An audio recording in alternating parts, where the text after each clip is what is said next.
සිලිලා රසිත නයනා හෘදේ සිඹිනා කෝල නීල වදනා සවන පිනනා hello guys අද මම රසමරස කෑමක් හදන්න මොනවද කියලා මාත් එක්ක දැන් ගිහින් බලමු. ඔයගොල්ලෝ දැනටම දන්නවනේ මම මොනවද මේ හදන්න යන්නේ කියලා. මේ වෙලාවේ නම් මම සින්දුවක් අහගෙන තමයි ලුණු කපන්නේ. මට පිස්සු කියලා ඔයගොල්ලන්ට තේරෙනවා ඇති. උනට කරන්න දෙයක් නෑ. අපි වැඩක් කරනකොට ඒක ටිකක් සතුටින් කරන්න, ආසාවෙන් කරන්න නම් මම නම් හිතන විදියට අපි සින්දුවක් අහන්න ඕනේ.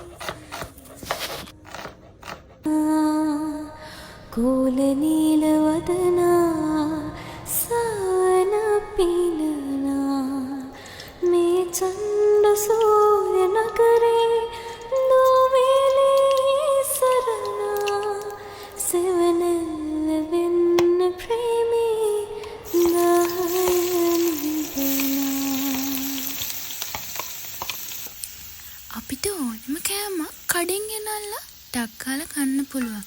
ඒ වුණාට මං හිතන විදිහට අපි දෙයක් මහන්සි වෙලා උත්සාහයෙන් දෙයක් හදලා ඒක අපිට රස විඳින්න තියනවා නම් එහෙම නැත්නම් අපේ පවුලේ ඒක රස විඳිනවා නම් මං හිතන විදිහට ඒක තමයි අපිට ගන්න පුළුවන් ලොකුම සතුට.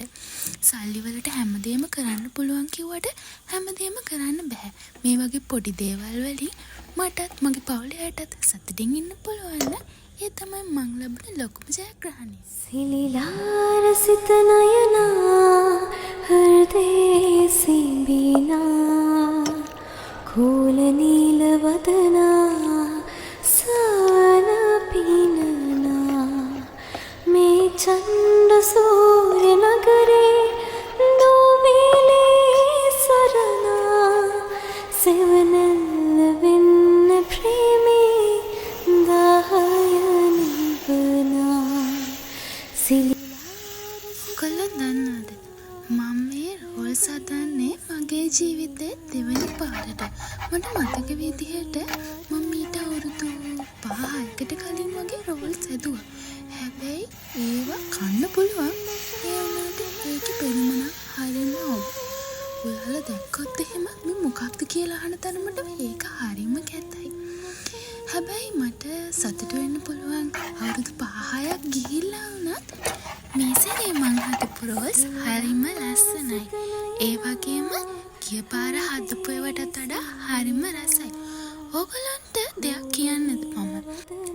මේ පාර මම මේක හදන්න ගන්නකොට මම හිතුවේ ගිය පාර වගේම ලස්සනට එන්නේ නැති වෙයි කියලා. හැබැයි මම උත්සාහය අතෑරියේ නෑ.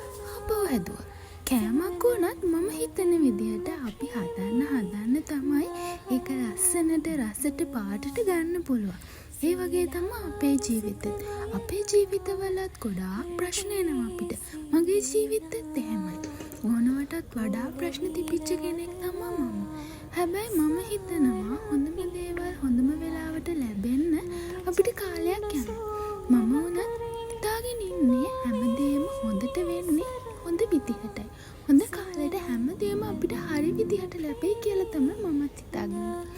ඒ වගේ තමයි අපි කෑමක් හදනකොට වුණත් අපි ඒක නිතර උත්සාහ කරොත් තමයි ඒ කෑමේ රස, පාට, ලස්සන හැමදේම ගන්න පුළුවන්. ඔයගොල්ලෝ දන්නවද අපේ අම්මා හදන කෑමයි මෙච්චරම රස කියලා? එයා දැන් අවුරුදු කීයක ඉඳලා උයනවද? එයාගේ ඒ පළපුරුද්ද නිසා තමයි එයාට එච්චර රසට කෑම අපිට හදලා දෙන්න පුළුවන්. මගේ අම්මි හදන කිරිතේක හරිම රසයි. මම හදන එක වගේ නෙමෙයි. මට කිරිතේ හදන්න බෑ කියලා නෙමෙයි මම කියන්නේ. හැබැයි එයාලගේ තියෙන ඒ පළපුරුද්ද ඒ නිසා තමයි එයාලට රසට ඒ දේවල් දැන් හදන්න පුළුවන්. ඉතින් මම හිතන්නේ එකපාරක් වැරදුනා කියලා හැමදේම අතහැරලා දාලා බින්දුවටම වැටුණා කියලා හිතාගෙන ඉන්න නැතුව කෑමක් වුණත් අපේ ජීවිතේ මොනම දේ වුණත් අපි ඒක නිතර උත්සාහ කරලා බැලුවොත් අපිට අපේ ජීවිතේ ජය ගන්න පුළුවන්. මේ වගේ වීඩියෝ එකක් අරගෙන අපි තවත් ලස්සන දවසක මුණ ගැහෙමු. එතකන් ඕගොල්ලන් හැමෝම සතුටින් ඉස්සමින් ඉන්න. සවන පිනනා මේ චණ්ඩ සූර්ය නගරේ නොමිලේ සරණා සෙවනැල්ල වෙන්න ප්‍රේමී දහයනි සිලිලාර සිත නයනා හෘදේ සිඹිනා කෝල නීල වදනා